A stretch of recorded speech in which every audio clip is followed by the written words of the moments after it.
বন্ধুরা পটল আলু কষা করবো। এই যে পটল আলু ভেজে রেখে দিয়েছি তুলে, আর এই যে পটল আলু কষা করব বলে মশলা কষাচ্ছি। তো আজ একটু অন্যভাবে করছি বন্ধুরা।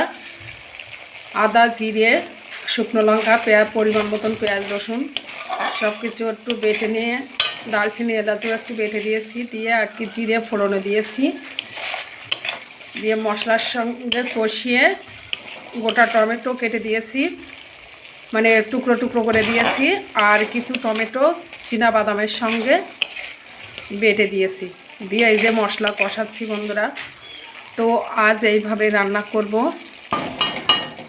তো মশলা কষাতে কষাতে এত সুন্দর একটা গন্ধ আসছে, কি বলবো, এক কথাই মনে হচ্ছে কি যে এখনই খেয়ে নিই, এত সুন্দর একটা মানে স্মেল আসছে। আর ফ্লেভারটা তো দেখে বুঝতেই পারছো কত সুন্দর ফ্লেভার এসছে।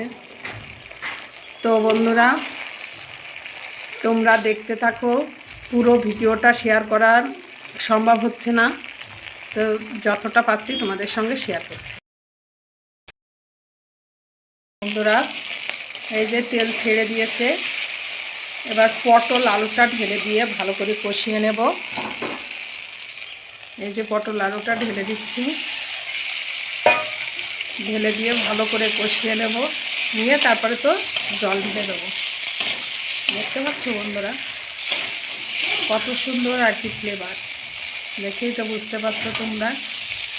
এইভাবে ছেলে বলছে মামা আজকে একটু অন্যভাবে রান্না করবে, তাই এইভাবে রান্না করছি। আর এটাই বেশি ঝোল করব না, মানে একটু বেশি তো ঝোল তাও না, আবার যে কষা তাও না, বেশি কষা করলে ছেলে আবার খেতে পারবে না।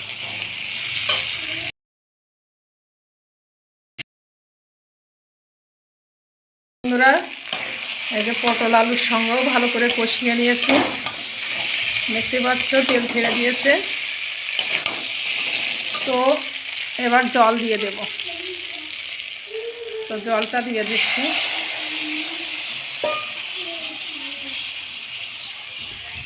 তো একটু মিডিয়াম আঁচে রেখে দিয়েছিলাম, ওর জালটা একটু বাড়িয়ে দিলাম।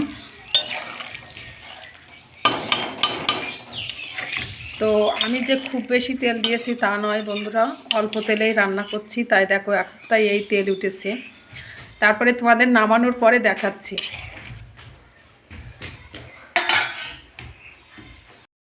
বন্ধুরা পটল ফুটছে, তো এতটা ঝোল রাখবো না, আর একটু কমিয়ে নেব।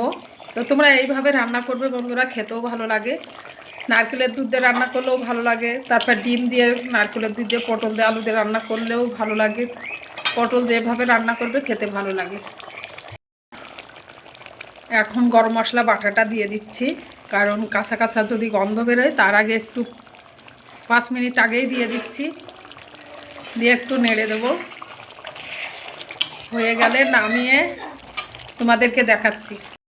বন্ধুরা হয়ে গেছে, নামিয়ে নেব। বেশি কষা করলে আবার একদম শুকিয়ে যাবে, আর ছেলে খাবে যেহেতু। আর একটা কথা বন্ধুরা, এই প্রথম করছি আমি এইভাবে পটল রান্নাটা। তো বন্ধুরা রান্নাটা হয়ে গেছে, নামিয়ে নিয়েছি। আর বেশি তেল দিইনি, কারণ এই গরমেতে বেশি তেল দেওয়া ভালো না, বাচ্চা খাবে, তো আমার ছেলে খাবে বলে এই জন্য আমি তেল অল্প করে দিয়েই রান্না করেছি। তাই দেখো তেল তেল উঠেছে, একটু পরে আরও তেল তেল উঠে যাবে। তো এইভাবে তোমরা রান্না করে খাবে, দেখবে খেতে ভালো লাগবে। আর আমি আজ প্রথম হচ্ছি, তাই মনে করলাম তোমাদের সাথে শেয়ার করি। আর কেমন হয়েছে রেসিপিটা তোমরা কমেন্টে জানাবে বন্ধুরা। টাটা।